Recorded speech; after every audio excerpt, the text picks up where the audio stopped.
Creepy people in dark rooms, torn testes, and metal-tasting mayhem are the wonderful follow-up stories that fill today's Where They Now episode. Yeah, they're broken. But don't worry about that. Just come in here so I can show you exactly what you need to see. I think this might be the most requested Where They Now follow-ups that I've ever had, and rightfully so, because I can honestly say this is the most scared I've ever felt on a call. And without further ado, here's what happened. So after gathering a couple more people, I was slowly making my way up to the room when, you know what? It'll just be easier to show you. Sir, where are you? There you are. You made it. Yeah, are you, ready to go down to the hospital? Uh-huh. But first, can you guess what I have? Is it poop? It's poo-poo. You want some? 1 second, sir.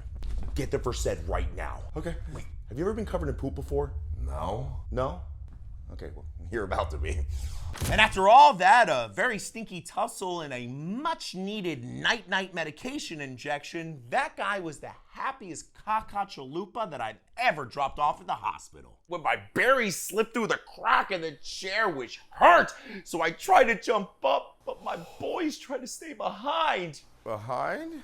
Permanently. Panic, fear, and a genuine deep-seated feeling of regret would be the best way to describe this patient's demeanor after almost experiencing a full separation of his twin boulders from the rest of his body. Oh my God, I almost died. And I gotta say, as a fellow family jewel-toting male, the second this guy started describing his genital pouch stretching brush with permanent castration, I wanted to close my eyes and Happy Gilmore myself out of there to my happy place.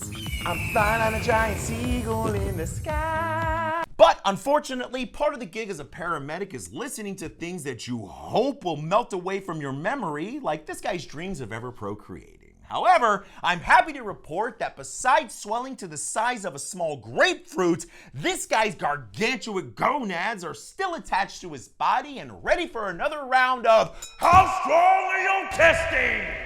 Do you guys taste pennies fumigating? Oh yeah, dude, I set off like 80 cans in there.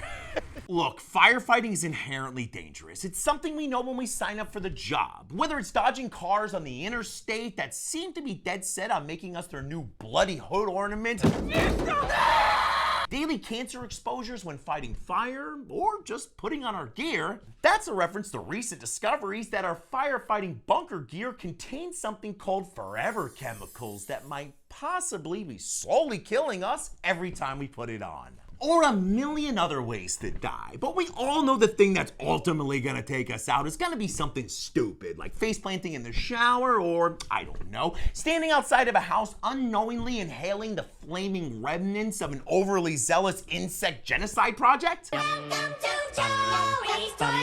Now, I'm not sure, but as far as I know, no one's developed a third eye or the big C from our rendezvous with the Cockroach Melter 5000. But what I do know is we knocked that fire down and saved that pile of sticks. And then 1 year later, we went back there for an EMS call, and guess what?